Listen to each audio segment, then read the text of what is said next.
अस्सलाम वालेकुम नाज़रीन, मेहरान टीवी में भलीकार मां हां मुबशर सोलंगी। सब खां पहिरीं हिकु नज़र हेडलाइन ते। अमेरिका जो वेनेज़ुएला मथां हमलो, दिफ़ाई हेडक्वार्टर खे निशानो बणायो वियो। गादी वारे शहर कारास, मेरांडा ऐं ॿिनि रियासतुनि में 7 ज़ोरदार धमाका।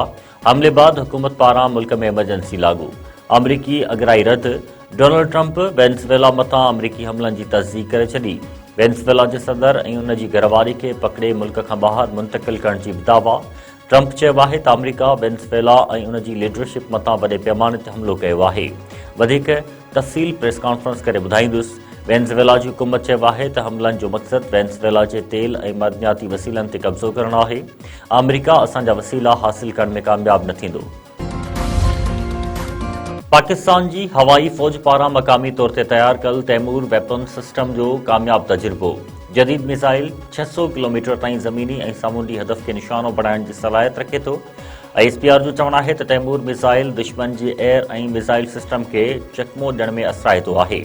तैमूर मिसाइल जी कामयाबी सां हवाई फ़ौज जी सलाहियत में इज़ाफ़ो थियो आहे। एयर चीफ मार्शल ज़हीर बाबर सिद्धू साइंसदाननि ऐं इंजीनियर्स खे मुबारकबाद ॾींदे चयो आहे त तैमूर वेपन सिस्टम जो कामयाब तजुर्बो क़ौमी अज़म ऐं ख़ुदि किफ़ालत जो सबूत आहे। सदर पारां तैमूर वेपन सिस्टम जी कामयाब तजुर्बे ते ख़िराज तहसीन पेश।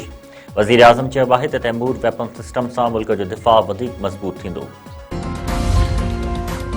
पाकिस्तान भारत जे परॾेही वज़ीर जे बयान खे रद्द करे छॾियो। परॾेही खाते जे तर्जुमान चयो आहे त भारत दहशतगर्दी जे पंहिंजी किरदार तां ध्यानु हटाइण जी कोशिश पियो करे।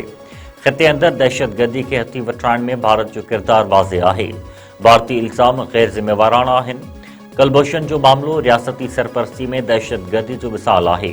परॾेही तर्जुमान वधीक चवणु आहे त कश्मीर में भारत जो ग़ैर क़ानूनी ऐं जाबरानी फ़ौजी कब्ज़ो बरक़रार आहे।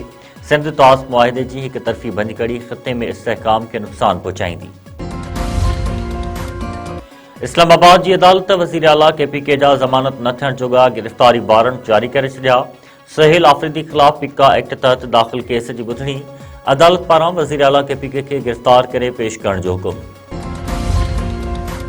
परॾेही वज़ीर इसहाक़ डार स्ट्रेटेजिक ॻाल्हियुनि में शिरकत लाइ बीजिंग रवानो। इसहाक़ डार पाक चीन स्ट्रेटेजिक ॻाल्हियुनि में शिरकत कंदो ऐं चीनी परॾेही वज़ीर सां गॾु ॻाल्हियुनि जी गॾियल सदारत कंदो। परॾेही तर्जुमान जो चवणु आहे त स्ट्रेटेजिक ॻाल्हियुनि में पाक चीन बेतरफ़े ताउन जो जाइज़ो वरितो वेंदो।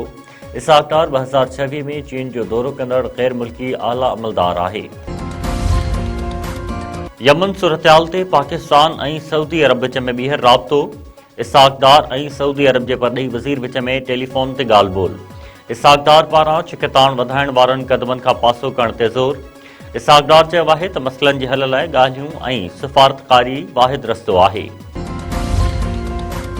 फैज़गंज वेझो औरत कार ऐं इल्ज़ाम हेठि क़त्ल। माउ खे बचाईंदे 7 ॿारड़ा ज़ख़्मी। ॻोठ मारूफ़ शहर में बशीरा शहर खे मामे ऐं मारोटनि घर अंदरि गोलियूं हणी क़त्ल करे छॾियो। ॿारड़ा रेशमा, काशफा, शाहिदा, इम्तियाज़, तबसुम, मुस्तफ़ा ऐं तालिब सख़्त ज़ख़्मी। ॿारनि जो चवणु आहे त संदनि माउ खे बेगुनाह कारम जे कूड़ी तोहमत हेठि क़त्ल करे ज़ुल्म कयो पियो आहे। नूरियाबाद वेझो ख़ौफ़नाक हादिसो, 2 मुसाफ़िर फ़ौत, 10 ज़ख़्मी। M9 मोटरवे ते रोड हादिसे में पंजाब खां कराची वेंदड़ कोच साम्हूं वेंदड़ ट्रालर सां टकराइजी वई। फ़ौतनि मां हिकु मुसाफ़िर जी रहीमयार ख़ान वासी मोहम्मद आसिफ़ तौरु सुञाणप। उमर बाब चांडियो जे 3 घर भातियुनि जो क़त्ल केस आख़िरी मरहले में दाख़िल। दादू जी क्रिमिनल ट्रायल कोर्ट में टीणे क़त्ल केस जी ॿुधणी। इल्ज़ाम हेठि आयल भाइर सरदार ख़ान चांडियो, बुरहान ख़ान चांडियो ऐं ॿिया अदालत में पेश।